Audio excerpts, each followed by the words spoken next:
Hello friends, स्वागत है आपका हमारे YouTube channel study our life में। तो घटनाचक्र के बुक से जीएस पॉइंटर्स 2022 का जो एडिशन है उसमें हमने पॉलिटी स्टार्ट किया था। पॉलिटी का हमने पार्ट 1 अपलोड कर दिया है, जिसमें हमने इसे पिछले वाले टॉपिक को कंप्लीट किया था। वो हमारा था राष्ट्रीय प्रतीक से संबंधित उद्देशिका, ये सब हमने कंप्लीट करा था। और आज जो हम कंप्लीट करेंगे वो है राज्य एवं संघ राज्य क्षेत्र, और देखते हैं कहाँ तक कंप्लीट हो पाता है। तो चलिए शुरू करते हैं। और इससे पहले आप लोगों को अगर इस बुक का पीडीएफ चाहिए तो हमारा टेलीग्राम चैनल है स्टडी आवर लाइफ के नाम से, जिसका लिंक हमारे डिस्क्रिप्शन में दिया हुआ है, वहाँ से जाके आप लोग ज्वाइन कर सकते हैं। और जिस भी वीडियो का आप लोगों को अगर प्लेलिस्ट चाहिए, अगर आप लोगों को नहीं मिल रहा है तो हमारा टेलीग्राम चैनल पे आप लोगों को उसका लिंक भी मिल जाएगा, और डिस्क्रिप्शन में प्लेलिस्ट का भी लिंक डाला हुआ है, तो वहाँ से जाके आप लोग वीडियो देख सकते हैं। तो बहुत लोगों का कमेंट होता है कि मैम आपका प्लेलिस्ट मुझे नहीं मिलता है, प्लेलिस्ट नहीं मिल पाता है इस वीडियो का। तो आप लोग वीडियो में जाके देख ले, आप लोगों को लिंक वहाँ से मिल जाएगा। तो चलिए शुरू करते हैं। और जो लोग अभी तक हमारा चैनल सब्सक्राइब नहीं किए हैं, प्लीज़ आप लोगों से रिक्वेस्ट है कि हमारा चैनल जरूर सब्सक्राइब करें। तो देखते हैं। तो सबसे पहले है कि संविधान में हमारे राष्ट्र का उल्लेख किन नामों से हुआ है। तो संविधान में जो हमारे राष्ट्र का उल्लेख हुआ है, आप लोगों को पता है, भारत तथा इंडिया के नाम से उल्लेख है हमारे संविधान में, भारत का नाम। अब है कि संविधान के प्रथम अनुच्छेद के अनुसार भारत है राज्यों का यूनियन संघ। भारत क्या है? राज्यों का संघ है। उसके बाद है भारतीय संसद को नया राज्य बनाने का अधिकार संविधान के अनुच्छेद 3 के अंतर्गत है। अनुच्छेद 3 में क्या है? नए राज्यों का निर्माण। उसके बाद है नए राज्य के गठन की शक्ति निहित है संसद में। नए राज्य कौन गठित कर सकता है? तो ये शक्ति संसद के पास है। भारत के संविधान के अंतर्गत राज्यों की सीमाओं को परिवर्तित करने की शक्ति प्राप्त है संसद को। एक राज्य को संघ में सम्मिलित करने अथवा नए राज्यों की स्थापना करने की कार्यपालिका शक्ति प्राप्त है संसद को। आगे देखते हैं। नए राज्यों के निर्माण के बारे में सही है, क्या सही है ये पढ़ते हैं सबसे पहले। तो ये नए जो राज्य बनेगा उसके बारे में दिया हुआ है कि संसद विधि द्वारा एक नया राज्य का निर्माण कर सकती है। इस प्रकार विधि में संविधान की पहली अनुसूची और चौथी अनुसूची संशोधन का प्रावधान होगा। इस प्रयोजन के लिए विधायक संसद में तब तक पुनः स्थापित नहीं किया जा सकता जब तक उसे उस राज्य के विधानमंडल को निर्दिष्ट नहीं कर दिया गया है जिसके क्षेत्र, सीमाएं या नाम पर इसका प्रभाव पड़ता है। इस प्रकार की विधि आर्टिकल 368 यानी अनुच्छेद 368 के तहत संविधान संशोधन नहीं समझी जाएगी। तो ये जो कथन है नए राज्यों के निर्माण के बारे में दिया हुआ है, ये सही है। अब यह है कि भारत एक नया राज्य सृजित करने वाले विधेयक को पारित होना अनिवार्य है संसद में साधारण बहुमत द्वारा। ये क्वेश्चन बहुत बार पूछा गया एग्जाम में कि जब नया राज्य सृजित किया जाता है तो उसके लिए विधेयक को किस तरीके से पारित होना चाहिए। तो साधारण बहुमत के द्वारा उसे पारित होना चाहिए। भारत में संघ राज्यों का प्रशासन होता है राष्ट्रपति के द्वारा। भारत में संघ राज्यों के प्रशासन जो होता है वो राष्ट्रपति के द्वारा होता है। और अनुच्छेद 240 के अंतर्गत कुछ संघ राज्य क्षेत्रों के लिए विनियम बनाने की राष्ट्रपति की शक्ति निम्नलिखित है। तो विनियम बनाने की शक्ति जो राष्ट्रपति की है वो है 240 का 1 या क। दोनों आप लोगों को कहीं ए मिल जाएगा, कहीं 1 मिल जाएगा, फिर क दिख जाएगा, तो इसलिए आप लोग कंफ्यूज नहीं कीजिएगा। ए क ए सब जो होता है वो 1 में ही आता है। ये जो है 240 का 1 अंडमान और निकोबार द्वीप समूह, 240 का फर्स्ट ख लक्षद्वीप, और 240 का 1 का ग दादर और नागर हवेली, दमन और द्वीप, 240 का फर्स्ट में र पुडुचेरी। ध्यानतव्य है कि 26 जनवरी 2020 से 2 केंद्र शासित प्रदेश यथा दादर नागर हवेली और दमन द्वीप को आपस में क्या कर दिया गया है? विलय करके एक केंद्र शासित प्रदेश बना दिया गया है। और दादर नागर हवेली तथा दमन द्वीप को घोषित कर दिया गया है क्या? केंद्र शासित प्रदेश। दोनों को एक ही कर दिया गया है। तो अभी 28 राज्य और 8 केंद्र शासित प्रदेश हैं। उसके बाद है भारत संघ नहीं है, क्या गलत है या सही देखते हैं। तो भारत एक संघ नहीं है, भारत जो है वो राज्यों का संघ है। तो ऑप्शन ये हो जाएगा, लेकिन इसमें दिया एक गलत है। ठीक है। अब है कि किसी भी राज्य का क्षेत्र, सीमा, नाम उसकी सहमति के बिना भी परिवर्तित करने की शक्ति संघीय संसद को प्राप्त है। तो आर सही है, आर सही है और ए जो है वो गलत है। नए राज्य के निर्माण के लिए संवैधानिक उपबंध है किसी राज्य का क्षेत्र बढ़ाकर किसी राज्य के क्षेत्र घटाकर किसी राज्य का नाम परिवर्तन कर। यह जो है नए राज्य के निर्माण का संवैधानिक उपबंध है। अगला है संवैधानिक प्रावधानों के अनुसार राज्य की सीमा को बदलने के लिए राज्य की सहमति आवश्यक नहीं है। उसकी सीमा को बदलने के लिए राज्य से सहमति लेना आवश्यक नहीं है। उसके बाद है संविधान के अनुच्छेद 3 के तहत संसद के एक कानून द्वारा संभव है नए राज्यों का गठन, राज्य के क्षेत्र में परिवर्तन और राज्य की सीमाओं में परिवर्तन। अगला है संसद विधि द्वारा भारतीय संघ में नए राज्यों का प्रवेश या उनकी स्थापना करती है संविधान के अनुच्छेद 2 के तहत। अगला है कथन दिया है कि संविधान में यूनियन ऑफ स्टेट्स शब्द प्रयुक्त हुआ है। यूनियन ऑफ स्टेट्स शब्द प्रयुक्त हुआ है क्योंकि भारतीय राज्यों को अलग होने का अधिकार नहीं है। उसके बाद अगला दिया हुआ है कि एसके धर आयोग ने राज्यों के पुनर्गठन हेतु भाषा के आधार पर अपेक्षा प्रशासनिक सुविधा की वरीयता दी थी। अगला है कि पंडित जवाहरलाल नेहरू, सरदार पटेल और पट्टाभी सीताराम मैया की अध्यक्षता में कांग्रेस कमेटी राज्यों के पुनर्गठन में भाषाई आधार में पक्ष में नहीं थी। तो यह तीनों जो है बिल्कुल सही है। अगला है कि यदि भारतीय संघ में एक नए राज्य का सृजन किया जाना है तो संशोधन करना आवश्यक होगा प्रथम अनुसूची में। किसमें संशोधन करना होगा? प्रथम अनुसूची का संशोधन करना पड़ेगा। उसके बाद है कि भारत में संघ शासित प्रदेश कितने हैं? 8 हैं। लोकसभा में केंद्र शासित प्रदेशों के लिए सीट यानी स्थान आरक्षित है 20 और वर्तमान में लोकसभा में संघ शासित प्रदेश क्षेत्रों से 19 प्रतिनिधि हैं। कितने? 19 प्रतिनिधि जो होंगे वो लोकसभा में संघ शासित प्रदेश से होंगे। अब है राज्यों के पुनर्गठन आयोग 1 नवंबर 1956 को बनाए गए।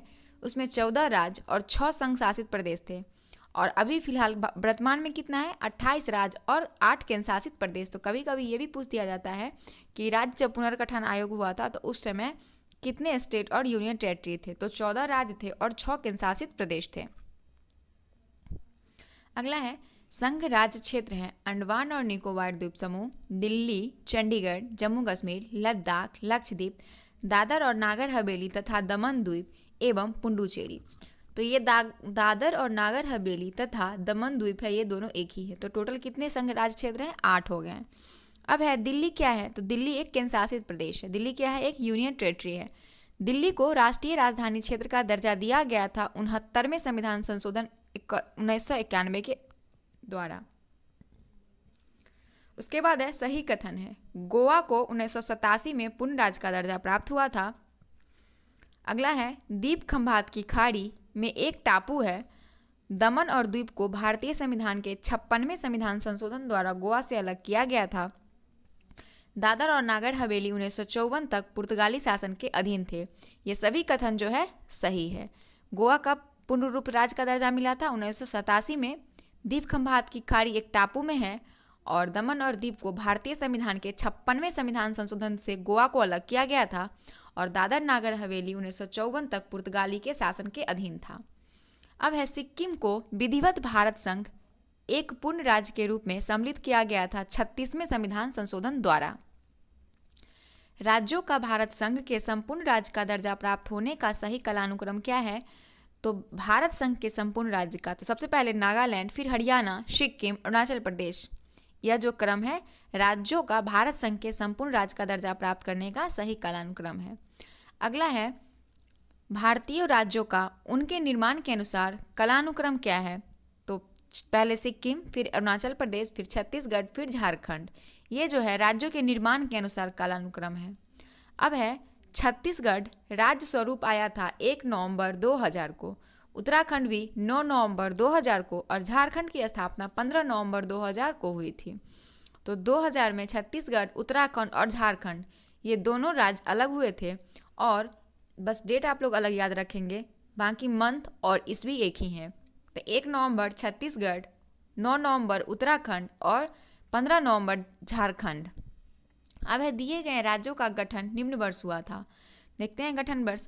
आंध्र प्रदेश का गठन 1953 में हुआ था, हरियाणा का गठन 1966 में हुआ था, हिमाचल प्रदेश का 1971 में गठन हुआ था और सिक्किम का गठन 1975 में हुआ था। उसके बाद है सही सुमेलन है राज्य और स्थापना वर्ष। नागालैंड का स्थापना 1 दिसंबर 1963 को, मेघालय का स्थापना 21 जनवरी 1972 को, सिक्किम का स्थापना 16 मई 1975 को और अरुणाचल प्रदेश का स्थापना 20 फरवरी 1987 को हुआ था। अब है राज्यों के निर्माण का सही अवरोही क्रम इस प्रकार है। अवरोही क्रम में पूछा जा रहा है तो पहले हरियाणा 1966 में, महाराष्ट्र 1960 में और राजस्थान 1958 में। देख रहे हैं अवरोही क्रम में पहले बड़ा है, फिर छोटा, फिर छोटा। उसके बाद है सही सुमेलित है। राज्य और अस्तित्व में आने का वर्ष, तो नागालैंड अस्तित्व में आया था 1963 में, झारखंड अस्तित्व में आया 2000 में, तेलंगाना अस्तित्व में आया 2014 में और सिक्किम अस्तित्व में आया 1975 में। अब है सही कथन है। गोवा को दमन एवं द्वीप से अलग किया गया, बॉम्बे राज्य गुजरात एवं महाराष्ट्र में विभाजित किया गया, हिमाचल प्रदेश संशासित प्रदेश की सूची में था, मैसूर राज्य का नया नाम कर्नाटक रखा गया। ये सब कथन जो है वो बिल्कुल सही है। सही कथन है ए में दिया है कि कांग्रेस के नागपुर सत्र जो 1920 के पश्चात प्रांतीय कांग्रेस समितियों का गठन भाषाई आधार पर किया गया था।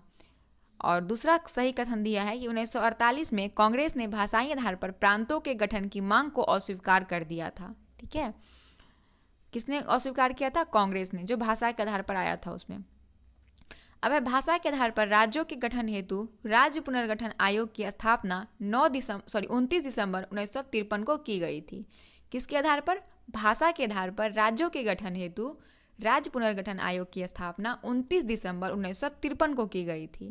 और भाषा के आधार पर भारत में सर्वप्रथम गठन हुआ था तो आंध्र प्रदेश राज्य का। भाषा के आधार पर सबसे पहला राज्य कौन सा है? आंध्र प्रदेश। आंध्र प्रदेश एक भाषाई राज्य के रूप में गठित किया गया था 1953 में। भाषा आधार पर राज्यों का पुनर्गठन 1956 में हुआ था। और बिहार, सिक्किम, हिमाचल प्रदेश, जम्मू कश्मीर में से किसे विशेष श्रेणी दर्जा कभी प्रदान नहीं किया गया। तो बिहार को विशेष श्रेणी का दर्जा कभी प्रदान नहीं किया गया। अब अगला टॉपिक हमारा है नागरिकता। तो प्लीज़ अगर आप लोगों को वीडियो पसंद आ रहा है तो ज़रूर हमारे वीडियो को लाइक कीजिएगा। एक लाइक तो बनता है अगर वीडियो अच्छा है तो, नहीं तो आप लोग डिसलाइक कर सकते हैं। और कमेंट बॉक्स में ज़रूर लिखें कि आप लोगों को इस वीडियो में क्या गलत लगा, क्या हमसे मिस्टेक हो गया है जो आप लोगों ने पसंद नहीं किया, तो मैं उसे अगले वीडियो में सुधार करने की ज़रूर कोशिश करूँगी। तो आप लोगों से रिक्वेस्ट है कि एक सब्सक्राइब और एक शेयर तो बनता है। चलिए देखते हैं। तो पहला, इसके बाद है नागरिकता से संबंधित भारत के संविधान के किस भाग में नागरिकता से संबंधित प्रावधान है। तो नागरिकता जो है वो भाग 2 में है। नागरिकता भाग 2 में है। उसके बाद है भारतीय संविधान के कौन से अनुच्छेद नागरिकता से संबंधित है। तो भाग 2 और अनुच्छेद 5 से 11 जो है वो नागरिकता से संबंधित है। और भारतीय संविधान प्रदान करता है एकल नागरिकता को। भारतीय नागरिकता प्राप्त की जा सकती है जन्म के द्वारा, देशीकरण द्वारा, किसी भूभाग के सम्मिलन के द्वारा। भारत का नागरिक अपनी नागरिकता खो देगा यदि वह भारतीय नागरिकता का परित्याग करता है, स्वेच्छा से अन्य देश की नागरिकता को प्राप्त करता है, तो भारतीय नागरिकता समाप्त हो जाएगी। अब है नागरिकता संशोधन अधिनियम 2015 के अंतर्गत भारतीय कार्ड धारक जो प्रवासी नागरिक के रूप में पंजीकृत होने के लिए अर्ह हैं वो हैं एक अवयस्क बच्चा जिसके अभिभावक भारतीय नागरिक हैं, भारतीय नागरिक की विदेशी मूल की पत्नी, एक व्यक्ति का परोपोता या परपोती जो दूसरे देश का नागरिक है किंतु जिससे पितामह या पितामही मतलब माता या पिता मतलब दादाजी दादी हो गए और मातामह और मातामही संविधान लागू होने के समय भारतीय नागरिक रहे होंगे, यानी कि आपके पूर्वज में कोई भारतीय नागरिक होना चाहिए। उसके बाद है सही कथन है नागालैंड, असम, मणिपुर, आंध्र प्रदेश, सिक्किम, मिजोरम, अरुणाचल प्रदेश, गोवा की प्रादेशिक मांगों को देखते हुए भारत के संविधान में अनुच्छेद 371 ए से लेकर 371 आई तक अवशिष्ट किए गए। अब है दोहरी नागरिकता पॉलिसी ऑफ ड्यूअल सिटीजनशिप का सिद्धांत स्वीकार किया गया संयुक्त राज्य अमेरिका में। दोहरी नागरिकता कहाँ से लिया गया था? अमेरिका में। नागरिकता के अर्जन हेतु शर्तों को नियत करने के लिए सक्षम है संसद। उसके बाद है नागरिकता अधिनियम 1955 के अंतर्गत पंजीकरण द्वारा भारतीय नागरिकता प्राप्त करने के लिए भारतीय मूल की व्यक्ति को भारत में 7 साल बिताने होंगे। कितने साल? 7 साल। और इससे पहले कितना था? अभी तो 7 साल हो गया है हाल फिलहाल में, लेकिन इससे पहले कितना था आप लोग कमेंट बॉक्स में बताएंगे प्लीज़। उसके बाद है नागरिकता विधायक, जिसको संशोधन भी कहते हैं, नागरिकता जो है विधायक 2019 पारित किया गया था 9 दिसंबर 2019 को लोकसभा तथा 11 दिसंबर 2019 को राज्यसभा के द्वारा नागरिकता विधायक बिल को पारित किया गया था। अब है हमारा मूल अधिकार। तो मूल अधिकार में है सही कथन है, भारतीय संविधान में मूल अधिकारों को शामिल करने के लिए नेहरू रिपोर्ट 1928 ने समर्थन किया था। कौन सा रिपोर्ट समर्थन किया था मूल संविधान के लिए, मूल अधिकार के लिए? तो नेहरू रिपोर्ट 1928 में। संविधान द्वारा मौलिक अधिकारों को लागू करने की शक्ति दी गई है सर्वोच्च न्यायालय एवं उच्च न्यायालयों को। मौलिक अधिकार जो है वो वाद योग है। क्या है? वाद योग है। मौलिक अधिकार आपातकालीन स्थिति में निलंबित किए जा सकते हैं, जो अनुच्छेद 20 एवं 21 को छोड़कर। अब है मौलिक अधिकारों के संबंध में सही वक्तव्य है। ये राज्य कृत्य के विरुद्ध एक गारंटी है। ये संविधान के भाग 3 में सूचीबद्ध है। ये सामाजिक, आर्थिक और राजनीतिक न्याय सुनिश्चित करते हैं। ये संयुक्त राज्य अमेरिका के अधिकारों के बिल की भांति है। ये सब जो सही कर्तव्य है मौलिक अधिकार के संबंध में दिया हुआ है। अब है भारतीय संविधान में नागरिक को मौलिक अधिकार प्रदान किए गए हैं अनुच्छेद 12 से 15 के अंतर्गत। आर्टिकल 12 से 35 के अंतर्गत, मतलब 12 से लेकर 35 तक में क्या है? मौलिक अधिकार है। भारतीय संविधान में जैसा निहित है समानता के मौलिक अधिकार में सम्मिलित है कानून के सक्षम समानता, जो आर्टिकल 14 में है। सामाजिक समानता आर्टिकल 15 में है। अवसर की समानता अनुच्छेद 16 में है और आर्थिक समानता इसमें शामिल नहीं है। तो कौन कौन शामिल है? कभी कभी ये भी पूछ दिया जाता है। तो कानून के समक्ष समानता, सामाजिक समानता, अवसर की समानता, और जो शामिल नहीं है वो है आर्थिक समानता। संवैधानिक प्रावधानों को संघीय संसद या राज्य विधान पालिकाओं द्वारा बनाए गए नियमों या कानूनों पर प्राथमिकता प्रदान करता है अनुच्छेद 13। भारतीय संविधान के अनुच्छेद 13 का मुख्य उद्देश्य संविधान की सर्वोच्चता को सुनिश्चित करना है मौलिक अधिकार के संदर्भ में। समानता का अधिकार संविधान के निम्न अनुच्छेदों के अंतर्गत दिया गया है 14, 15, 16, 17 और 18। ये जो है समानता का अधिकार दिया गया है। भारतीय संविधान के अनुच्छेद में विधायन सत्ता पर पूर्ण नियंत्रण लगाता है अनुच्छेद 14। संविधान के किस अनुच्छेद में कानून के समक्ष समानता एवं कानून का समान संरक्षण प्रावधानित है?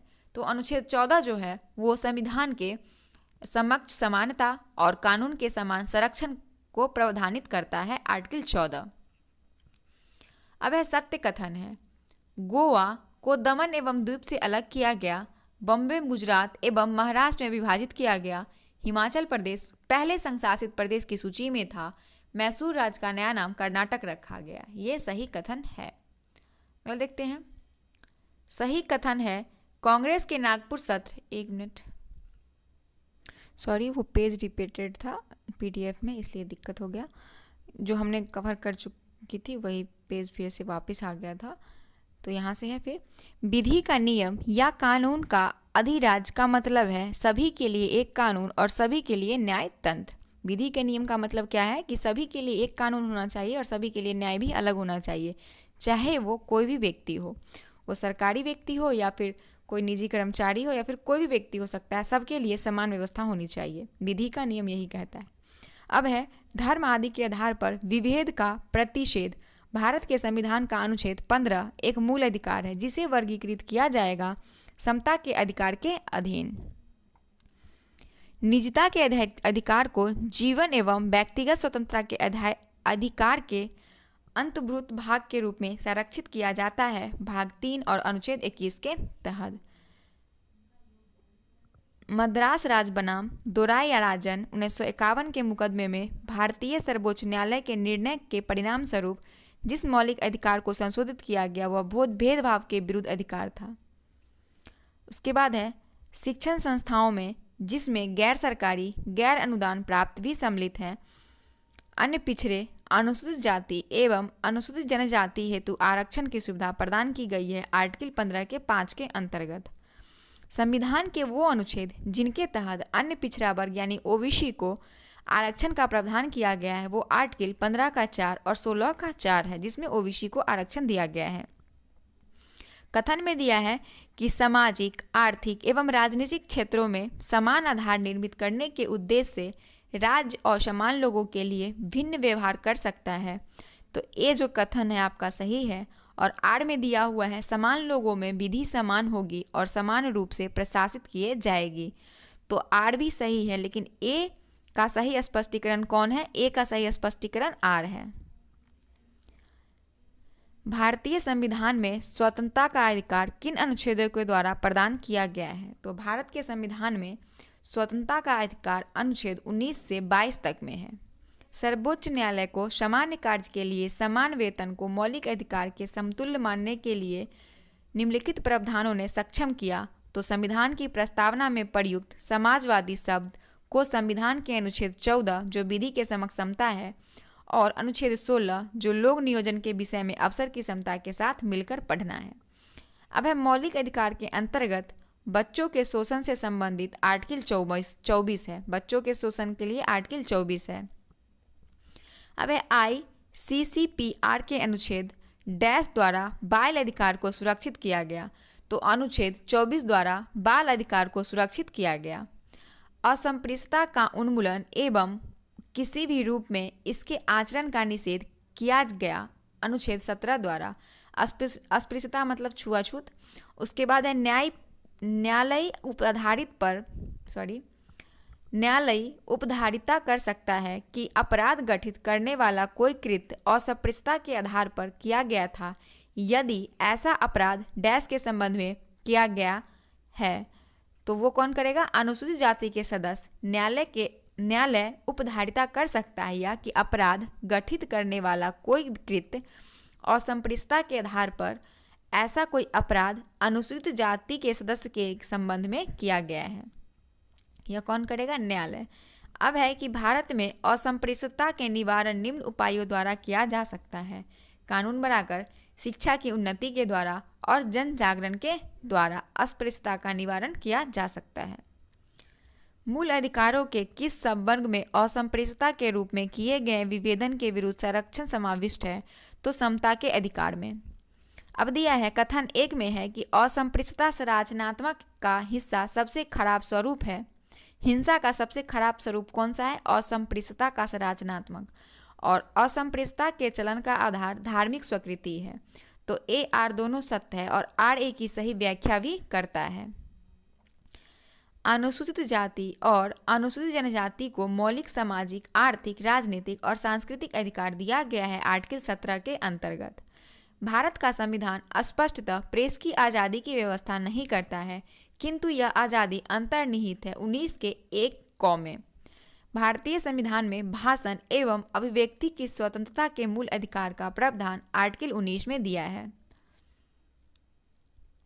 अब है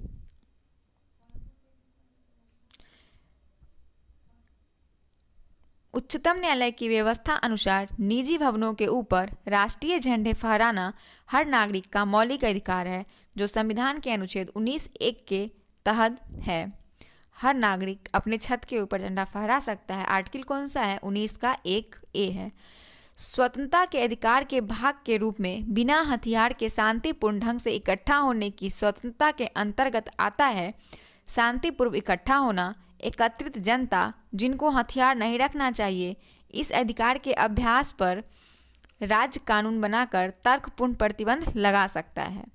अब है नागरिक की विचार अभिव्यक्ति की स्वतंत्रता पर प्रतिबंध नहीं लगाया जा सकता है अवांछनीय आलोचना के कारण। संविधान का कौन सा अनुच्छेद व्यक्ति को प्राण एवं दैहिक स्वतंत्रता का संरक्षण से संबंधित है? तो आर्टिकल 21 जो है वो प्राण एवं दैहिक स्वतंत्रता के संरक्षण से संबंधित है। विधि के सम्यक प्रक्रिया के सिद्धांत को शामिल किया गया है अनुच्छेद 21 में। व्यक्ति के विदेश यात्रा के अधिकार को संरक्षण प्रदान करता है अनुच्छेद 21। तो अनुच्छेद 21 क्या क्या है? ये जो है प्राण एवं दैहिक का संरक्षण करता है, विधि के सम्यक प्रक्रिया का सिद्धांत है और व्यक्ति के विदेश यात्रा के अधिकार को संरक्षण प्रदान करता है आर्टिकल 21। अब है अनुच्छेद 19(1)(d) को अनुच्छेद 21 से मिलाकर पढ़ने पर प्राप्त होता है एकांतता या निजता का अधिकार।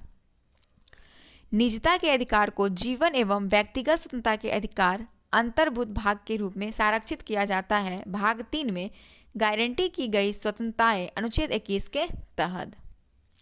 अनुच्छेद 21 के दायरे में नहीं आता है मृत्यु दंड। संविधान का अनुच्छेद जो अपनी पसंद के व्यक्ति से विवाह करने के किसी व्यक्ति को अधिकार का संरक्षण है वो है अनुच्छेद 21। उच्चतम न्यायालय के किस मामले के निर्णय के कारण संविधान अनुच्छेद 21 के कार्यक्षेत्र का विस्तार कर शिक्षा के अधिकार को उसमें शामिल किया गया था?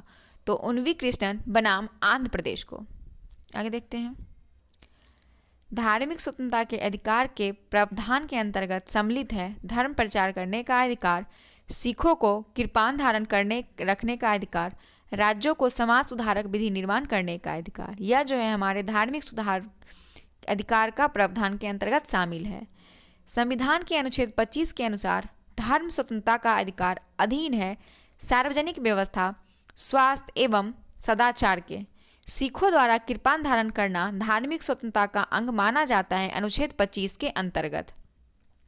पता होगा कि सिख को जो 5 को बहुत इंपॉर्टेंट है, उसमें कृपाण कक्ष क्या क्या है 5, आप लोग कमेंट बॉक्स में ज़रा बताएंगे। मुझे अभी 5 का नाम नहीं याद आ रहा है। तो अनुच्छेद 25 का संबंध धर्म की स्वतंत्रता से है। 1-2 याद है, कृपाण है, कच्छ है, फिर कंघा है, और आप लोग कमेंट करके 2 बताएंगे कौन सा है। भारतीय संविधान के अनुच्छेद 25 में प्रयुक्त हिंदू शब्द के तहत शामिल है बौद्ध, जैन एवं सिख। संविधान का आर्टिकल जो 26 में धार्मिक कार्यों के प्रबंध की स्वतंत्रता पर प्रतिबंध लगाया है वो है लोक व्यवस्था, सदाचार और स्वास्थ्य के अधीन। शोषण के विरुद्ध अधिकार में शामिल अनुच्छेद है 23 और 24। 23 और 24 क्या है? शोषण के विरुद्ध अधिकार है। अब है सही सुमेलित है। अनुच्छेद 23 जो है वो मानव के दुर्व्यवहार एवं बलात्श्रम का प्रतिबंध है। अनुच्छेद 24 कारखानों आदि में बालकों के नियोजन पर प्रतिषेध। अनुच्छेद 26 धार्मिक कार्यों के प्रबंध की स्वतंत्रता। ये आर्टिकल सही है। अब है सही सुमेलित है मानव के दुर्व्यवहार तथा बाल श्रम का प्रतिषेध जो पीछे पड़े हैं अनुच्छेद 23 में है। अल्पसंख्यक वर्ग के हितों में संरक्षण आर्टिकल 29 में। संवैधानिक उपचारों का अधिकार आर्टिकल 32 में। अल्पसंख्यकों को अपनी मनपसंद शिक्षण संस्थानों को स्थापित एवं संचालित करने के अधिकार को संरक्षण प्रदान करता है आर्टिकल 30। कथन 1 में है कि भारतीय संविधान का अनुच्छेद 30 जो है वो अल्पसंख्यक वर्ग शब्द को परिभाषित नहीं करता है, तो ये सही है। और आर में है कि संविधान केवल भाषाई और धार्मिक अल्पसंख्यक वर्ग को मान्यता प्रदान करता है, तो ए आर दोनों सही है, परंतु आर ए का सही व्याख्या नहीं है। इसे थोड़ा छोटा करके पढ़ते हैं। तो सही सुमेलन इस प्रकार है। पहले दिया हुआ है भारतीय संविधान का अनुच्छेद, फिर उसका प्रावधान दिया हुआ है। तो आर्टिकल 16 के 2 में क्या है कि किसी भी व्यक्ति के साथ उसके वंश, धर्म अथवा जाति के आधार पर सार्वजनिक नियुक्ति के मामले में भेदभाव नहीं किया जा सकता। ये क्या है? 16 के 2 में दिया हुआ है कि भेदभाव से संबंधित है। उसके बाद अनुच्छेद 29 के 2 में क्या है कि किसी भी नागरिक को धर्म, वंश, जाति, भाषा या इनमें से किसी भी आधार पर राज्य द्वारा संपोषित अथवा राज्य से सहायता प्राप्त करने वाली किसी भी शैक्षणिक संस्था में प्रवेश से वंचित नहीं किया जा सकता। तो लगभग मिलता जुलता है 16 का 2 और 29 का 2, इसे याद करेंगे। और अनुच्छेद 30 का 1 क्या कहता है कि 30 के ए में कह रहा है कि सभी अल्पसंख्यकों को, चाहे वो धर्म के आधार पर हो, भाषा के आधार पर हो, अपनी पसंद की शैक्षणिक संस्थाएं स्थापित करने और उन्हें संचालित करने का मौलिक अधिकार होगा। ठीक है, तो 30 का 1 में है। उसके बाद 31 के 1 में क्या है कि किसी भी व्यक्ति को कानून के प्राधिकार के सिवाय उसकी संपत्ति से वंचित नहीं किया जा सकता। अब है सही कथन है। के.एम. मुंशी संविधान का प्रारूप बनाने वाले समिति के एक सदस्य थे। संविधान सभा द्वारा भारतीय संविधान स्वीकार किया गया। बलवंत राय मेहता समिति रिपोर्ट 1957 द्वारा पंचायती राज की स्तुति की गई और संविधान के अंतर्गत मूल अधिकारों के संरक्षक न्यायपालिका है। तो ये सब कथन सत्य है। अब है नागरिकों के मौलिक अधिकारों का संरक्षक तथा भारत के संविधान का अभिभावक माना जाता है उच्चतम न्यायालय को। तो नागरिकों के मौलिक अधिकार का संरक्षक और संविधान का अभिभावक किसको माना जाता है? उच्चतम न्यायालय को। भारतीय संविधान अनुच्छेद 32 के अंतर्गत प्रवर्तित किए जा सकते हैं मौलिक अधिकार को। अब है वी आर अम्बेडकर द्वारा संविधान की आत्मा किसे कहा गया है। तो वी आर अम्बेडकर ने संवैधानिक उपचारों के अधिकार जो आर्टिकल 32 में है उसे संविधान का आत्मा कहा है। अब है कथन 1 में कि संविधान का अनुच्छेद 32 को डॉक्टर अंबेडकर ने इसकी आत्मा कहा था और अनुच्छेद 32 मौलिक अधिकारों के अतिक्रमण के विरुद्ध प्रभावी उपचार का प्रावधान करता है। तो ए आर दोनों ही सही है और ए का सही स्पष्टीकरण आर है।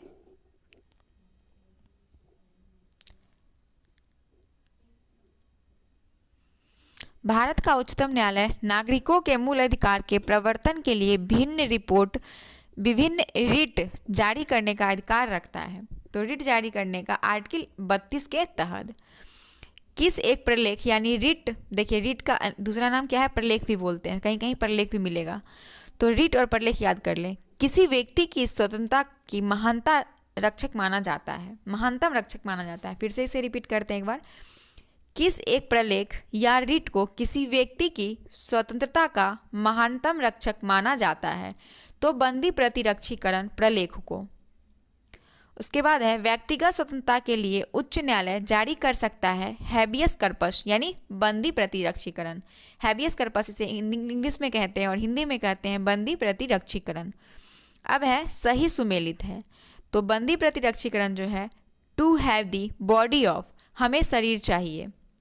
परमादेश वी कमांड, हम आदेश देते हैं।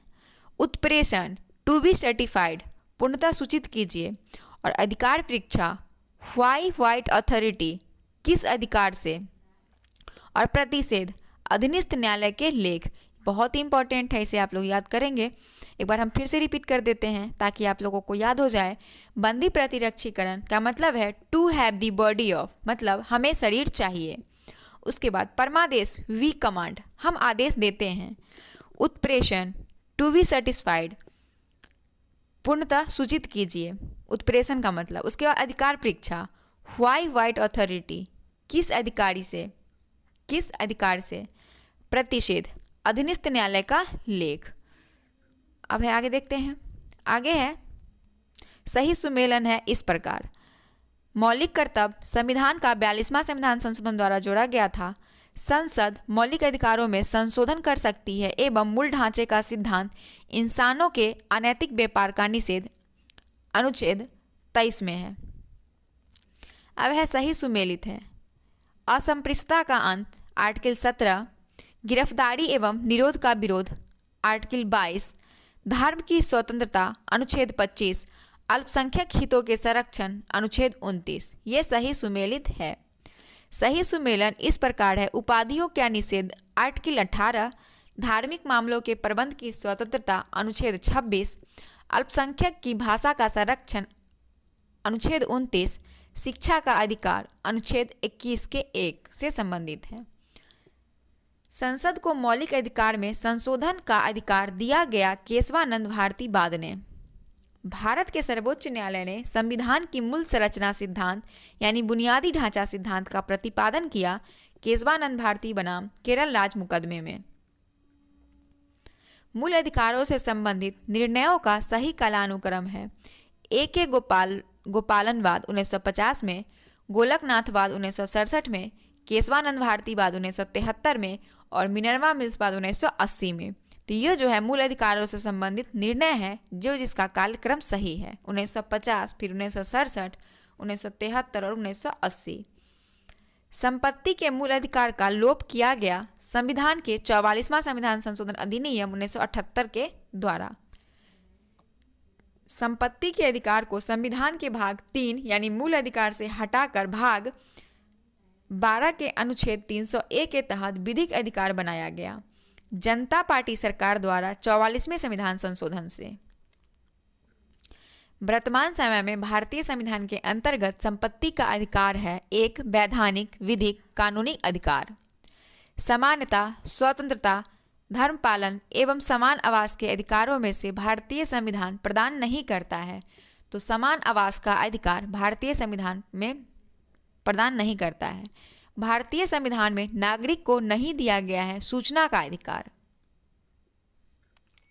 सभी व्यक्तियों को प्राप्त है विधि के समान संरक्षण का अधिकार। भारत में रहने वाले ब्रिटिश नागरिक दावा नहीं कर सकता व्यापार और व्यवसाय की स्वतंत्रता के अधिकार का। किसी को राष्ट्रगीत गाने के लिए बाध्य नहीं किया जा सकता, क्योंकि इसके वाक स्वतंत्रता और अभिव्यक्ति स्वतंत्रता के अधिकार का उल्लंघन होगा। इसे अंतःकरण की और धर्म के अवैध रूप से आचरण और प्रचार करने की स्वतंत्रता के अधिकार का उल्लंघन होगा। राष्ट्रीय गीत गाने के लिए किसी को बाध्य करने वाला कोई विधिक उपबंध नहीं है। विदेशी नागरिकों को प्राप्त नहीं है अभिव्यक्ति की स्वतंत्रता का अधिकार। ये जो है विदेशी नागरिक को नहीं प्राप्त है। वो मौलिक अधिकार जो भारत में केवल नागरिकों को उपलब्ध है वो है भेदभाव के विरुद्ध अधिकार, देश भर में स्वतंत्रता भ्रमण की स्वतंत्रता, चुनाव लड़ने का अधिकार, भाषण एवं अभिव्यक्ति की स्वतंत्रता, अल्पसंख्यक के अधिकार। ये जो है वो मौलिक अधिकार हैं जो भारत में केवल नागरिकों के लिए उपलब्ध है। अब है भारतीय संविधान द्वारा प्रदत्त वो अधिकार जो गैर नागरिकों को भी उपलब्ध है। तो गैर नागरिक को दिया हुआ अधिकार जो है वो विधि के समक्ष समानता जो आर्टिकल 14 में है, अपराधों के लिए दोष सिद्धि के संबंध में संरक्षण जो आर्टिकल 20 में है, प्राण और दैहिक की स्वतंत्रता का संरक्षण जो अनुच्छेद 21 में है, शोषण के विरुद्ध अधिकार जो अनुच्छेद 23 में है और 24 में है, धर्म की स्वतंत्रता का अधिकार 25 से 28 में है तथा संवैधानिक निराकरण का अधिकार यानी संवैधानिक उपचारों का अधिकार आर्टिकल 32 में है। तो ये जो है कुछ आर्टिकल वो भारतीय संविधान द्वारा प्रदत्त गैर नागरिकों को भी उपलब्ध है। अब है भारत के संविधान द्वारा प्रदत्त 6 मूल अधिकार में शामिल नहीं है विरोध का अधिकार। ये जो है मूल अधिकार में शामिल नहीं है। भारत के संदर्भ में अधिकार और कर्तव्य के बीच सही संबंध है। अधिकार कर्तव्य का साथ सहसंबंधित है। क्या है? सहसंबंधित है। लोक नियोजन के विषय में भारत के सभी नागरिकों को अवसर की समानता की प्रत्याभूति प्रदान करता है। आर्टिकल 16 का 1 और 16 का 2। भारतीय संविधान मान्यता देता है धार्मिक और भाषाई अल्पसंख्यकों को। 6 वर्ष की आयु से 14 वर्ष की आयु के बीच सभी बच्चों को शिक्षा का अधिकार मूल अधिकार है जो आर्टिकल 21 के 1 के तहत है। भारतीय संविधान में संशोधन करके जोड़ा गया शिक्षा का अधिकार प्रभावी हुआ 1 अप्रैल 2010 से। तो शिक्षा का अधिकार कब से प्रभावी हुआ? 1 अप्रैल 2010 से। कथन दिया है राज्य 6 से 14 वर्ष के सभी बच्चों को निःशुल्क एवं अनिवार्य शिक्षा प्रदान करेगा। बिल्कुल सही है। आर में दिया है एक प्रजातांत्रिक समाज में शिक्षा का अधिकार मानवाधिकार के रूप में विकास के अधिकार की व्याख्या के लिए अपरिहार्य है। तो ए आर दोनों सही है और ए का सही स्पष्टीकरण आर है। अब है सूचना का अधिकार, काम का अधिकार, शिक्षा का अधिकार तथा मकान का अधिकार में से कौन सा मानवाधिकार भारतीय संविधान के अंतर्गत मौलिक अधिकार भी है? तो शिक्षा का अधिकार जो है वो मौलिक अधिकार है। वह अधिकार जो राष्ट्रीय आपातकाल तक में भी समाप्त या सीमित नहीं किया जा सकता वो जीवन का अधिकार है। भारतीय संविधान का अनुच्छेद 25 में प्रयुक्त हिंदू शब्द सम्मिलित नहीं करता है पारसियों को। भारत के किसी धार्मिक समुदाय को यदि राष्ट्रीय स्तर अल्पसंख्यक वर्ग का दर्जा दिया जाता है तो निम्न विशेष लाभ या लाभों का हकदार हो सकता है। यह संप्रदाय या समुदाय विशेष शैक्षणिक संस्थानों की स्थापना और संचालन कर सकता है। यह संप्रदाय या समुदाय प्रधानमंत्री के 15 पॉइंट कार्यक्रम के लाभ को प्राप्त कर सकता है। देखते हैं। किसी अपराध के अभियुक्त को स्वयं अपने विरुद्ध गवाह बनाने के लिए बाध्य नहीं किया जा सकता। यह प्रावधान जो है आर्टिकल 20 के 3 में है। कोई भी व्यक्ति जब गलती करता है तो उसे अपने आप के खिलाफ गवाही देने का अधिकार नहीं है, उसे बाध्य नहीं किया जाएगा। दोष सिद्धि के संबंध में अभियुक्तों को दोहरे दंड एवं स्व अभिशंसन से संरक्षण प्रदान करता है अनुच्छेद 20। बंदी बनाए गए व्यक्ति के मौलिक अधिकारों की रक्षा अनुच्छेद 22 से है। प्रत्यक्ष बंदीकरण अधिनियम निवारक निरोध अधिनियम अनुच्छेद 22 के अंतर्गत एक व्यक्ति बिना मुकदमा चलाए बंदी बनाया जा सकता है 3 माह के लिए। वह प्रलेख जिसे किसी व्यक्ति की स्वतंत्रता का महानतम रक्षक माना जाता है वो बंदी प्रतिरक्षीकरण है। बंधुआ मजदूर या उन्मूलन अधिनियम संसद ने पारित किया था 1976 में। सेवा के अधिकार की अवधारणा प्रारंभ हुई थी ग्रेट ब्रिटेन से। जोखिम भरे उद्योगों में बाल श्रम का उपयोग निषिद्ध किया गया है। भारत के संविधान द्वारा 10 दिसंबर 1996 के सर्वोच्च न्यायालय के निर्णय द्वारा या संयुक्त राष्ट्र के चार्टर द्वारा। उसके बाद है पूर्ति कीजिए डैश बिना कर्तव्य के उसी प्रकार है जैसे मनुष्य बिना परछाई के। तो अधिकार जो है, अधिकार बिना कर्तव्य के उसी प्रकार जैसे मनुष्य बिना परछाई के है। सही कथन है। अधिकार राज्यों के विरुद्ध नागरिकों के दावे हैं। अब अगला है हमारा राज्य का नीति निर्देशक तत्व, इसे भी कंप्लीट करते हैं। राज्य के नीति निर्देशक सिद्धांतों को भारतीय संविधान में शामिल किए जाने का उद्देश्य है कि सामाजिक आर्थिक प्रजातंत्र को स्थापित करना। तो ये उद्देश्य पूछा जाता है, इसे आप लोग ध्यान से याद करेंगे। उसके बाद है राज्य के नीति निर्देशक सिद्धांतों का क्या उद्देश्य है कि एक कल्याणकारी राज्य की स्थापना करना, सामाजिक आर्थिक न्याय को सुनिश्चित करना और एक धर्मनिरपेक्ष राज्य की स्थापना करना। ये तीनों जो है राज्य के नीति निर्देशक सिद्धांत का उद्देश्य है। उसके बाद है राज्य के नीति निर्देशक तत्व सहज अध्ययन के लिए कौन से भागों में विभाजित किए जा सकते हैं। तो राज्य के नीति निर्देशक तत्व सहज अध्ययन के लिए समाजवादी, उदार बौद्धिकतावादी और गांधीवादी में विभाजित किए जा सकते हैं। संविधान के भाग 4 में अंतर्वृष्ट राज्य के नीति निर्देशक तत्व के बारे में सही कथन है। तो सबसे पहले तो नीति निर्देशक तत्व कितने भाग में है? भाग 4 में है। और इसके बारे में जो कथन है, ये तत्व देश के सामाजिक आर्थिक लोकतंत्र की व्याख्या करते हैं। इन तत्वों के अंतर्विष्ट उपबंध किसी न्यायालय द्वारा परिवर्तनीय नहीं है।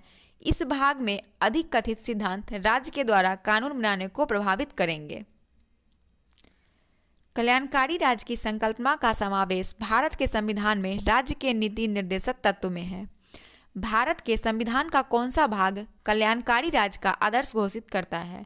तो राज्य के नीति निर्देशक तत्व जो है कल्याणकारी राज्य का आदर्श घोषित करता है। संविधान में भारत के कल्याणकारी राज्य होने का विचार पाया जाता है प्रस्तावना तथा राज्य के निर्देशक तत्व से। नोट में दिया है कि यदि दोनों के साथ में चयन का विकल्प न हो तो इसका उत्तर नीति निर्देशक तत्व ही होगा।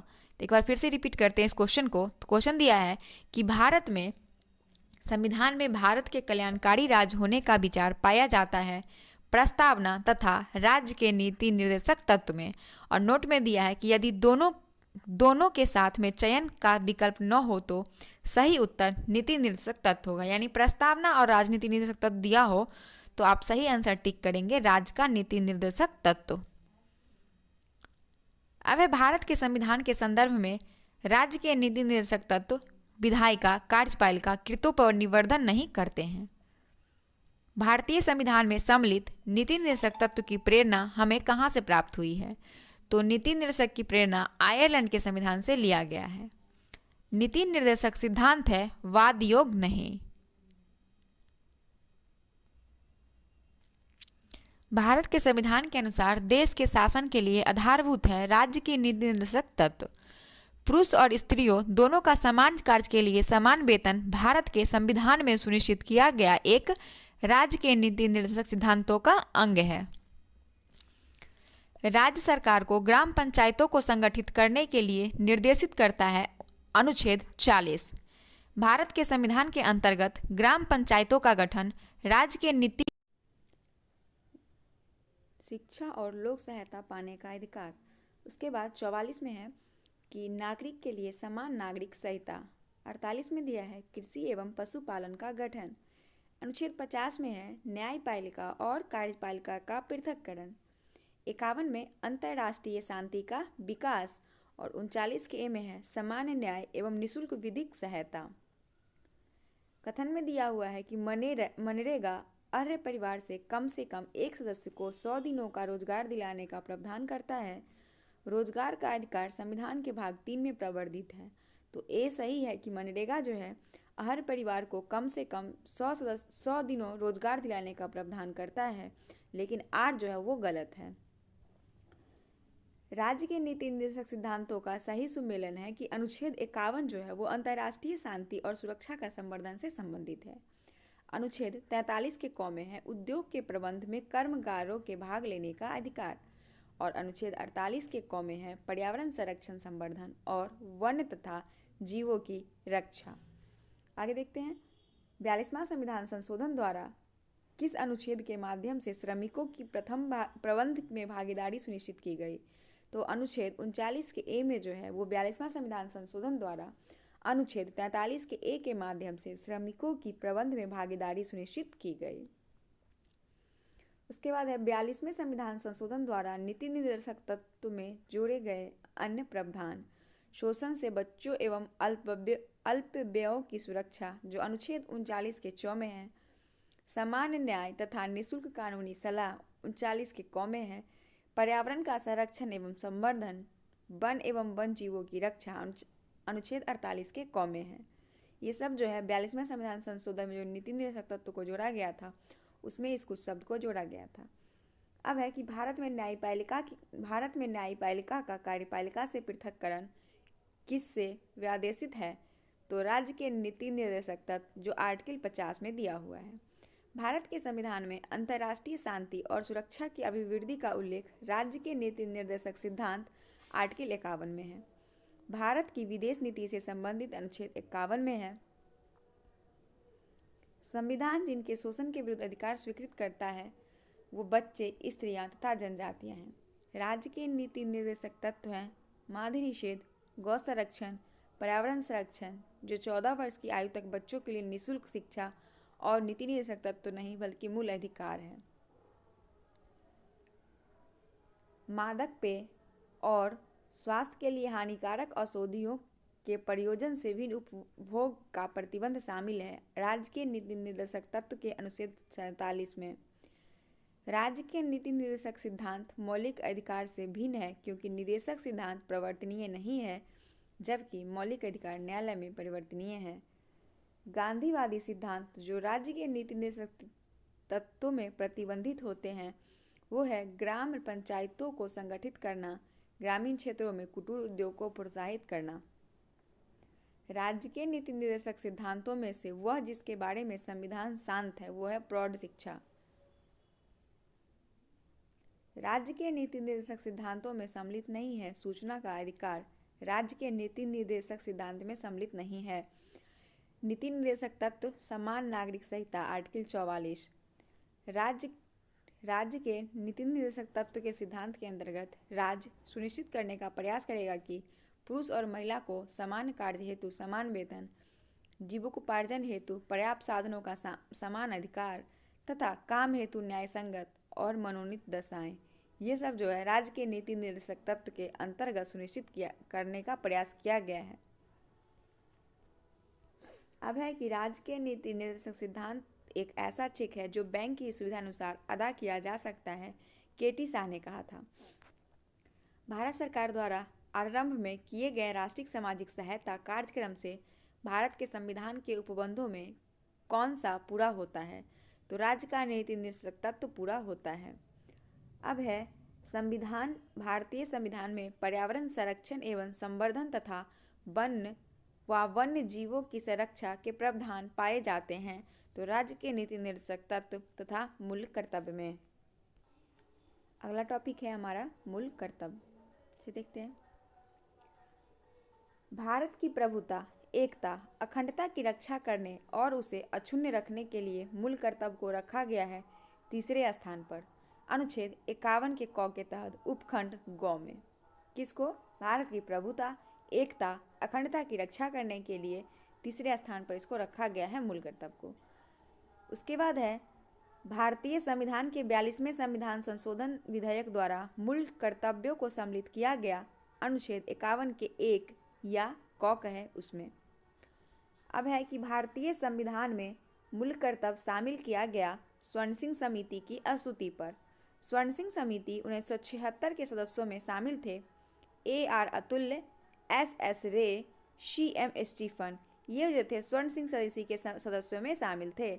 संविधान में नागरिकों के मूल कर्तव्य की व्यवस्था की गई है 1976 के 42वें संविधान संशोधन के द्वारा जो 3/1/1997 यानी कि 3 जनवरी 1977 को। भारत के संविधान का वह भाग जिसमें मौलिक कर्तव्य उल्लेखित है वो भाग 4 का A में है। भारत के संविधान का वह भाग जिसमें मौलिक कर्तव्य उल्लिखित है वो 4 का क या 4 का ए उसमें है। भारतीय नागरिक के लिए 10 मूल कर्तव्य संविधान में जोड़े गए हैं। कौन कौन है जोड़े गए हैं? तो कौन से संशोधन द्वारा? तो 42वें संविधान संशोधन द्वारा। मौलिक कर्तव्य से संबंधित सही कथन है, उन्हें संवैधानिक प्रक्रिया से बढ़ाया जा सकता है। स्पष्टतः विधियों की व्याख्या के लिए उनका उपयोग किया जा सकता है। किसी विशिष्ट कर्तव्य का पालन करना संवैधानिक कानून के क्षेत्र में आता है, जिसे न्यायालय सुनिश्चित करता है। भारत में मौलिक कर्तव्य है हमारी मिलीजुली संस्कृति के समृद्ध विरासत को संरक्षित करना। यह जो है मौलिक कर्तव्य है भारत का। और एक नागरिक के मूल कर्तव्यों में सम्मिलित है प्राकृतिक पर्यावरण की रक्षा और उसका संवर्धन। स्वतंत्रता के लिए हमारे राष्ट्रीय आंदोलन को प्रेरित करने वाले उच्च आदर्श को संजोए रखे और उनका पालन करे। वैज्ञानिक दृष्टिकोण, मानववाद और ज्ञान उपार्जन तथा सुधार की भावना का विकास करे। ये सब हमारे मौलिक कर्तव्यों में सम्मिलित है मूल नागरिकों के लिए। भारतीय संविधान के अंतर्गत मौलिक कर्तव्य जो सम्मिलित हैं वो है देश की रक्षा करना, राष्ट्र की सेवा करना, हमारी सामाजिक संस्कृति की गौरवशाली परंपरा का महत्व समझना और उसका परिरक्षण करना। ये सब जो है हमारे भारतीय संविधान के अंतर्गत मौलिक कर्तव्य में सम्मिलित है। और सार्वजनिक संपत्ति को सुरक्षित रखना, हिंसा से दूर रहना। भारतीय संविधान द्वारा प्रदत्त नागरिकों के मूल कर्तव्यों में सम्मिलित है। तो भारतीय संविधान के द्वारा जो नागरिक को दिया गया है वो है मिश्रित संस्कृति के समृद्ध विरासत की रक्षा, वैज्ञानिक मनोदशा और खोज की भावना का विकास, व्यक्तिगत और सामूहिक कार्यकलापों के सभी क्षेत्रों में उत्कृष्टता के लिए प्रयत्न, ग्राम पंचायत, राष्ट्रीय ध्वज, अनुसूचित जाति या जनजाति व अन्य प्राणियों में से किस एक का संरक्षण भारतीय नागरिक का मूल कर्तव्य है।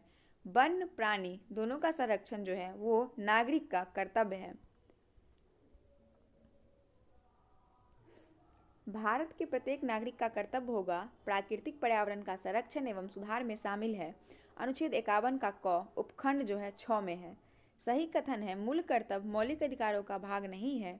भारतीय संविधान के भाग 4 के क में मौलिक कर्तव्य गिनाए गए हैं।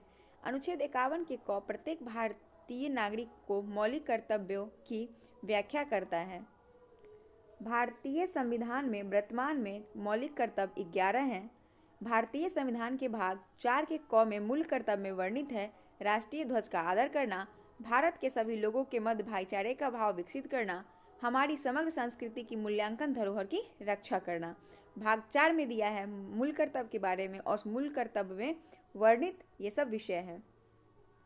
हमारे संविधान के अंतर्गत मूल कर्तव्य नहीं है वो है लोक चुनावों में मतदान करना। ये हमारा मूल कर्तव्य नहीं है, नीति निर्देशक तत्व का विषय है।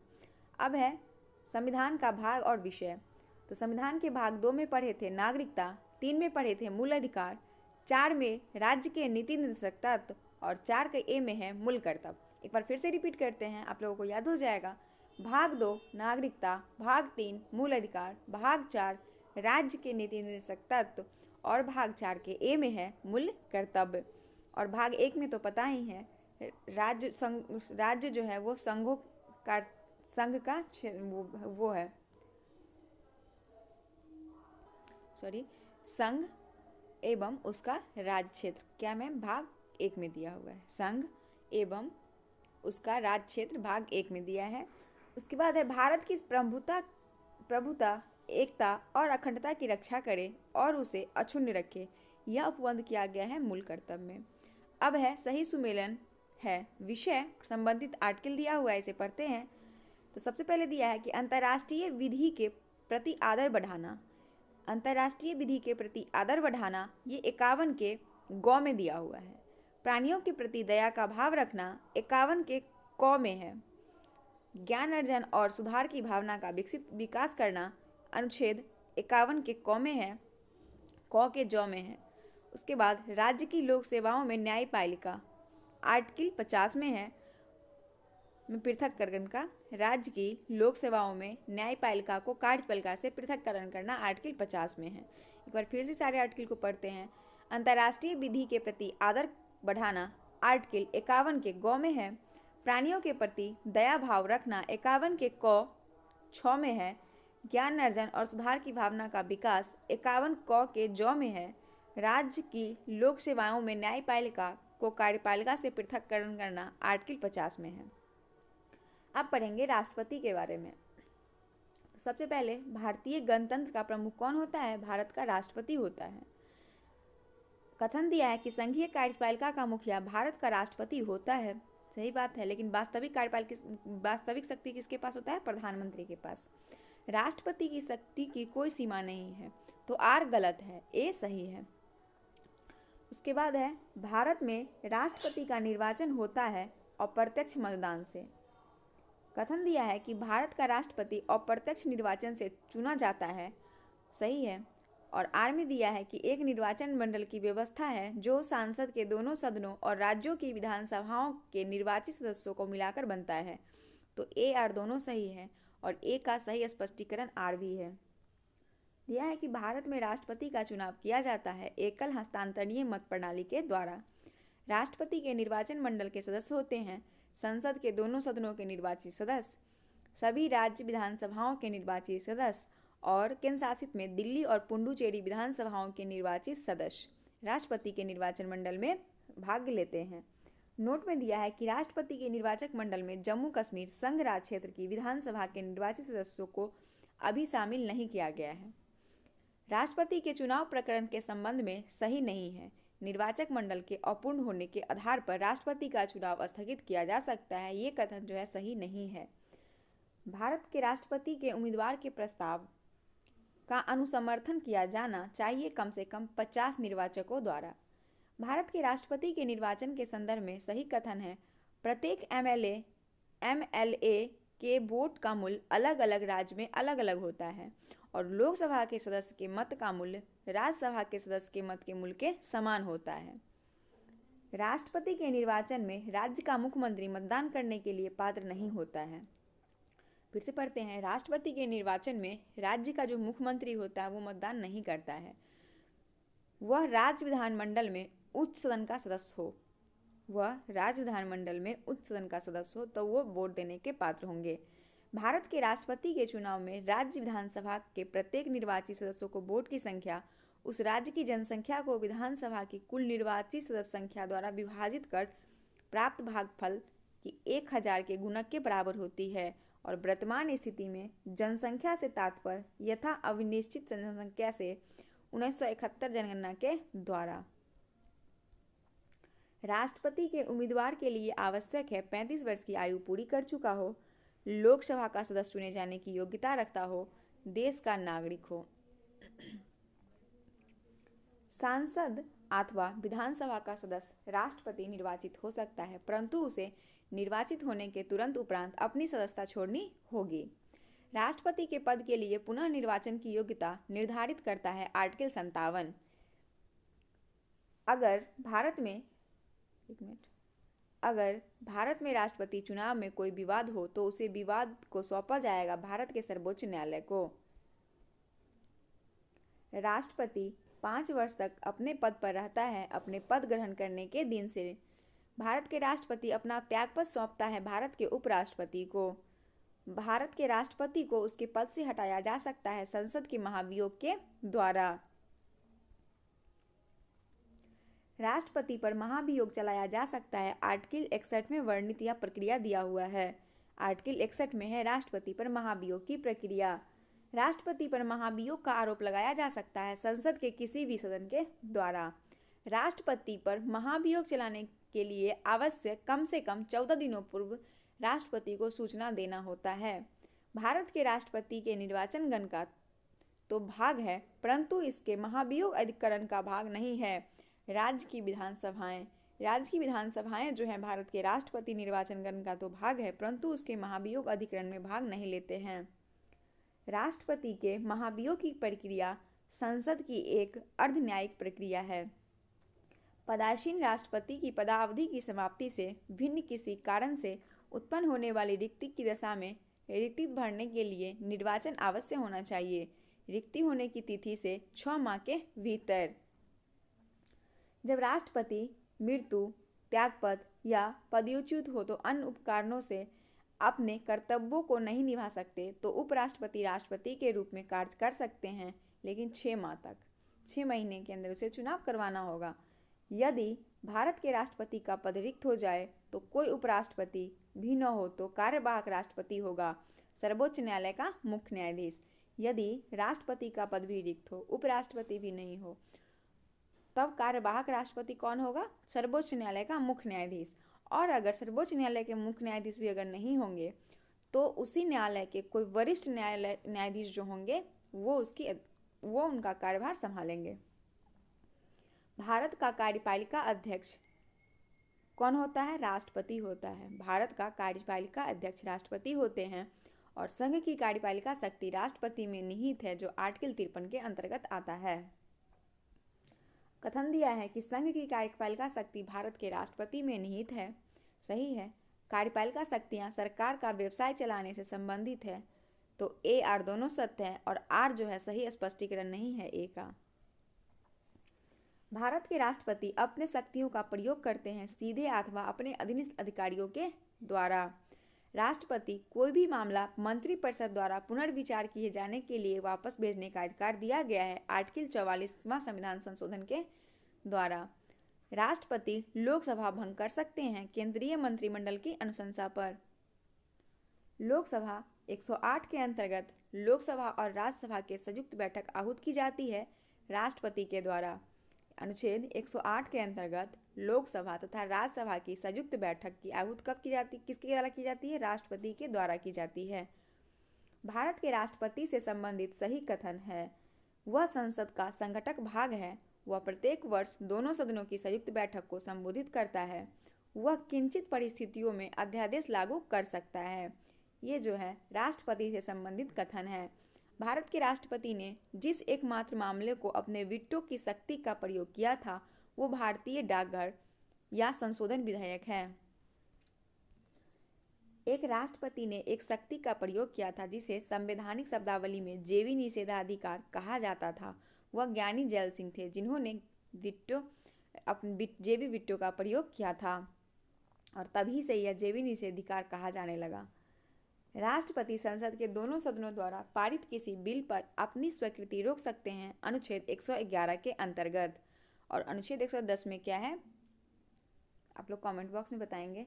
उसके बाद है जब कोई विधायक संसद के दोनों सदनों द्वारा पारित कर दिया जाता है जब कोई संसद दोनों सदनों द्वारा पारित कर दिया गया है तो उस विधायक पर अनुमति रोकने का अधिकार प्राप्त किसको है? सिर्फ राष्ट्रपति ही रोक सकते हैं। राष्ट्रपति की स्वविवेकी शक्ति जो है वो किसी विधायक को आपत्ति सहित सांसद के पास वापस भेजना, विधायक को रोक कर रखना, किसी विधायक से संबंधित जानकारी के लिए प्रधानमंत्री से कहना, किसी परामर्श पर मंत्रिपरिषद से पुनर्विचार करने हेतु कहना, ये राष्ट्रपति के स्वविवेकी शक्ति है। वो अपने मन का मन हो तो वो कैसा कर सकते हैं। निम्न विषय पर राष्ट्रपति के लिए मंत्रिपरिषद से सलाह लेना आवश्यक नहीं है विधेयकों पर स्वीकृति देने के दौरान। संविधान के अनुसार राष्ट्रपति की विधायी शक्ति अध्यादेश जारी करना है। जब केंद्रीय मंत्रिमंडल ने 2002 में चुनावी सुधारों पर अध्यादेश में बिना किसी बदलाव के उसे राष्ट्रपति को वापस भेजा तब राष्ट्रपति ने अपनी सहमति दी थी अनुच्छेद 123 के अंतर्गत। भारत के राष्ट्रपति को अध्यादेश जारी करने की शक्ति प्रदत्त है आर्टिकल 123 के अंतर्गत। राष्ट्रपति द्वारा किसी एक अध्यादेश संसद के सत्र शुरू होने के बाद रखा जाना आवश्यक है 6 सप्ताह तक। भारत के राष्ट्रपति द्वारा नियुक्ति की जाती है वित्त आयोग के अध्यक्ष तथा संघ राज्य क्षेत्र के मुख्यमंत्री की। राष्ट्रपति की नियुक्ति करता है भारत का महान्यायवादी, नियंत्रक एवं महालेखा परीक्षक तथा राज्यों के राज्यपाल को राष्ट्रपति नियुक्ति करते हैं भारत के महान्यायवादी की, नियंत्रक महालेखा परीक्षक का एवं एक राज्य के राज्यपाल को। भारत के राष्ट्रपति नियुक्ति करते हैं प्रधानमंत्री, राज्यपाल, मुख्य निर्वाचन आयुक्त का भी। राष्ट्रपति की नियुक्ति नहीं कर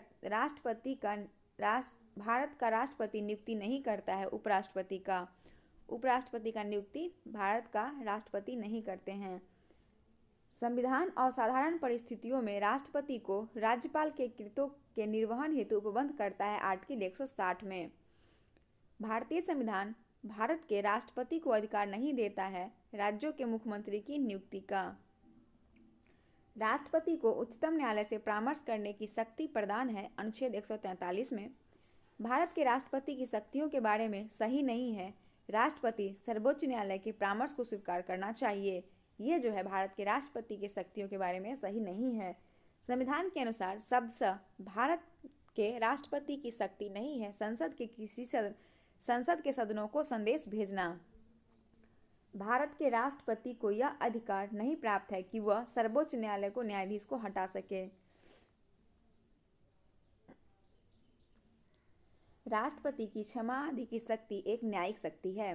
राष्ट्रपति की क्षमा प्रदान करने की शक्ति सम्मिलित है क्षमा, लघुकरण, परिहार, विराम और परिलंबन।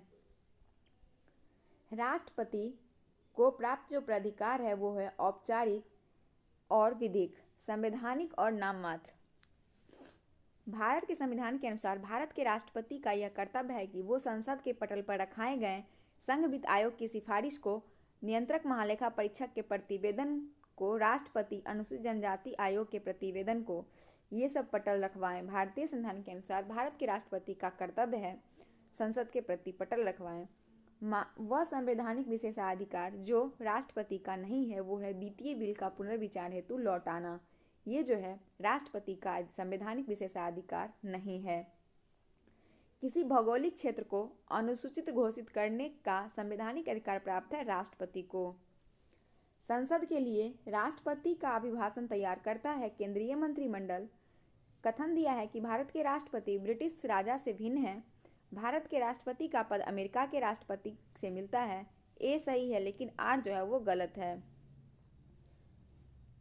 राष्ट्रपति संसद का भाग है।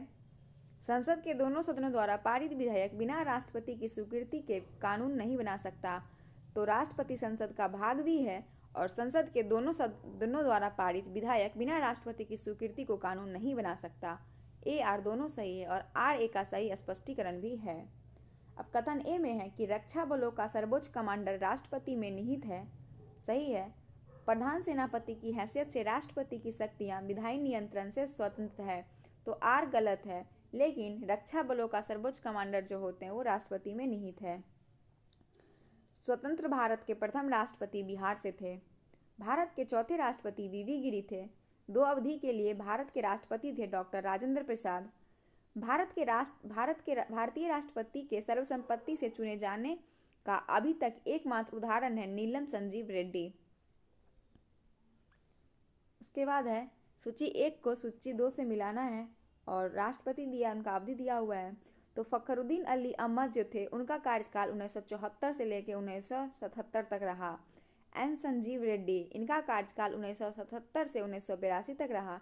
डॉक्टर जाकिर हुसैन 1967 से 1969 तक का कार्यकाल था और वीवी गिरी का 1969 से 1974 तक का कार्यकाल था। अब है कि doctor S Radhakrishnan, doctor Zakir Hussain, Neelam Sanjiva Reddy और आर वेंकटरमन में से राष्ट्रपति होने से पूर्व भारत के उपराष्ट्रपति पद पर आसीन नहीं थे। वो नीलम संजीव रेड्डी भारत के उपराष्ट्रपति नहीं थे।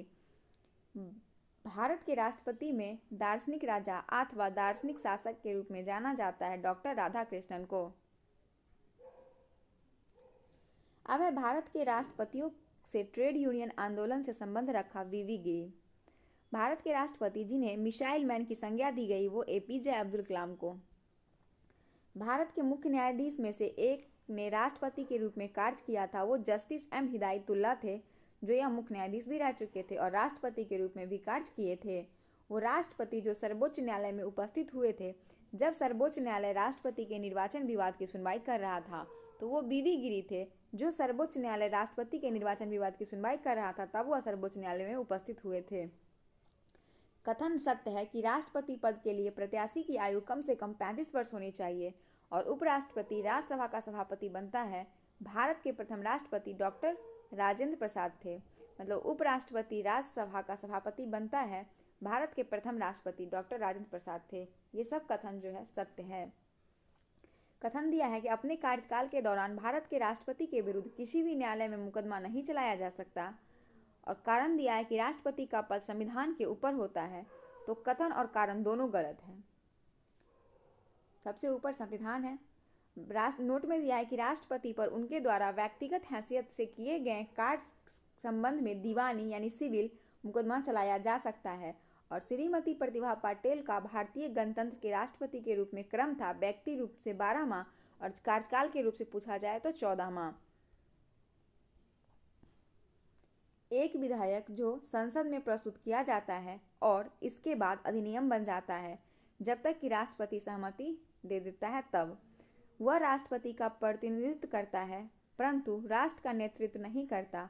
यह उक्ति लागू होती है राष्ट्रपति पर। भारत के पूर्व राष्ट्रपतियों में बिहार का राज्यपाल रह चुके हैं डॉक्टर जाकिर हुसैन और वर्तमान राष्ट्रपति कौन है?